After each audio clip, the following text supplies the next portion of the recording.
Good afternoon, all of you. This is your first class for economics. I will be teaching principles of economics in this session, and today is the introductory class to economics.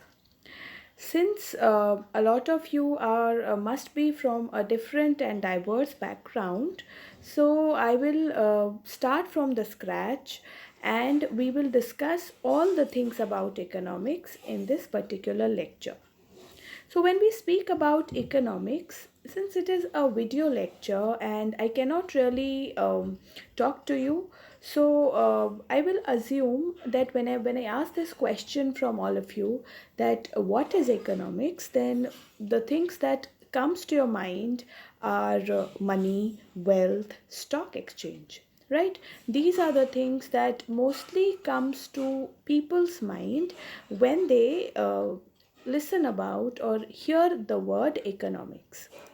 But economics is much more than that. It is not just about money, wealth, or stock exchanges. It is much more than that. And what is it? We will study in this class. Now, let us get um, going and understand the definition of economics. So, when we talk about economics here, children, you should understand that economics is a social science, alright, and it is concerned with economic questions. Now, when we talk about economic questions over here, we are actually talking about different type of questions that come up in the mind of every individual, every society or a household or an economy. For example, if we talk about an individual like us, right? So if we go to a restaurant and we want to eat something, so what happens over there, you need to choose between two things. Either you want to have a pizza or you want to have a burger. You cannot have both, right? So there is always a problem of choice. You have to choose, right? So that is economic question.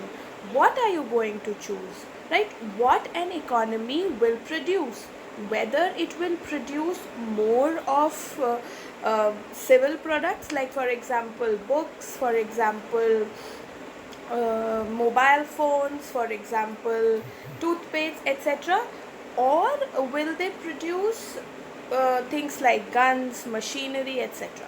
So depending upon economy and the economic conditions of different economy, different countries, the economy chooses. The same goes for a society. Whether a society wants to have a park in their area, or they want to have street light, or they want to have a fully developed road. What do they want? What is their urgency? What will they prefer to get done first, right? So that is economics all about. You need to choose between different things. So that the first question, the first thing that should come to your mind when we talk about economics is about the choice. All right, so we have, even if we don't do it consciously, but we have been using economics since ever, right? For example, some of you might have left science and have chosen commerce now, right? Why did you do that, right? So that are the questions that comes up, and that are the questions that are related to economics. Then why are you doing something if you're doing that, right? And if you're doing something, what is the next best option you have left, right? So this is economics. So basically, what is economics? It is a social science concerned with economic questions. Now when we talk about economic questions from a country point of view, so the questions can come up related to production, distribution, exchange, consumption, etc., right? So that is economics. Now reading further, it seeks to explain systematically a large variety of questions pertaining to economic behavior of individuals, the society and economy. Alright, so as I said that there are a large variety of questions. Mostly the questions is based on the question of choice. What are you going to choose? What are you choosing? If you have chosen one option, what are you leaving and why are you leaving it? Right? Why is one option better than the other option? Alright, so that is what economics is all about. Alright, now going further, we will look at the major definitions of economics. So there were 4 definitions given for economics. Wealth definition given by Adam Smith, which we are going to discuss today. Welfare definition given by Alfred Marshall. Scarcity definition given by Lionel Robbins. And growth definition given by Paul A. Samuelson. Alright, so that's your major definitions for economics. Now let us discuss the wealth definition. Now wealth definition is given by Adam Smith in the year 1776 with his book called An Inquiry into the Nature and Causes of Wealth. Alright, now what did he say about economics? He said, a science which inquires into the nature and causes of wealth.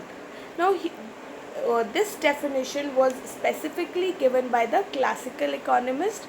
To name some is Adam Smith. Alright, so Adam Smith came up with this definition. According to this definition, economics is just about wealth. Alright, so how is wealth accumulated? How people can produce wealth? That is it all about. Alright, so it is a science that inquires into the nature and causes of wealth. So that how is it produced and how is wealth accumulated? Going further is the main features of economics. Starting with the first one is study of wealth. So when we talk about the main feature of wealth definition over here, the first one is study of wealth. Now here children, you have to understand that wealth definition is just about wealth, that how people earn wealth and how do they spend it, right? It does not actually talks about a lot of other things. It does not talk about scarcity. It just speaks about wealth, that how people earn wealth and how they spend it. Now it also speaks about the causes of wealth.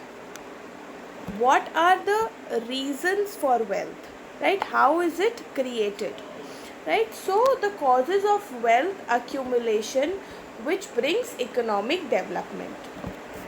Hence, wealth can be increased by its production and accumulation, right? So, how is wealth created? It is created with the help of production and accumulation. Now, children, you have to understand that what is the meaning of wealth. It is, in this context, we are just considering material wealth, the tangible goods we are considering. For example, books, for example, computers, for example, railways, for example, factories, for example, machinery. We are not considering any non-material wealth. Alright, non-material as in the services we are not considering. Next is economic man. Now, economic man here has been defined as somebody who is just interested to earn wealth. There is no relation with emotions or human welfare, nothing of that sort. Just related to self-interest. Alright, because self-interest leads to material gain. Again, wealth. Alright, so when we talk about economic man, the first thing that should come to your mind is self-interest. That he is self-interested and self-centered in nature, and the main objective of economic man is to earn wealth no matter what. Alright, this is what this definition is assuming. In reality, it, of course, human being are a lot more than just earning wealth, right? So these are the three features of wealth definition. Next is criticisms. Now it has been criticized on a few points. The first one is too much emphasis to materialism. As I said earlier, that too much importance is given to materialism, right? And it does not consider human welfare, higher values of human life, like happiness, love, affection, not considered. They do not consider that. It just considers how to increase wealth, how to accumulate it, how to use it, and how to spend it. Not more than that. Alright, so too much emphasis or too much importance is given to materialism. Next is narrow view of wealth. Now, what is narrow view of wealth? Meaning, as I said earlier, that in this particular definition, only material wealth has been considered. Non-material or immaterial wealth, like services of doctor, lawyer, these people also add up to the wealth of the country, right? But these things have been not considered. Only material wealth like vehicles, industries, factories, machinery, these things have been considered as wealth. Next is secondary place to man. So too much importance has been given to wealth, and it has ignored social and human welfare. But that is not true. Wealth is actually not an end, but it is a means to an end, right? It is a source to an end, right? What is the end? The end is actually economic, social, human welfare, right? Basically human welfare, right? So wealth can be used to increase human welfare. Wealth in itself cannot be an end. For example, I have now started earning wealth, I have accumulated it, but I am not using it, right? So it is just a means as meaning a resource to achieve something. The last one is it ignores the problem of scarcity. Now when we talk about scarcity, it's basically is related to two facts, that whatever we want, our wants are infinite or unlimited, while the resources that we have to achieve those wants, get those wants fulfilled, is very less, right? They are limited or finite. So that is why it creates scarcity. So the basic problem of any economic activity is relative scarcity, which is not considered or discussed in this particular definition. What is being discussed? That there is an economic man who's interested only to create wealth for himself and only material wealth, right? So this is about first definition of economics, which is Adam Smith's definition, also known as wealth definition. That is all for today. In the next class, we will discuss further about the definitions of economics. Thank you.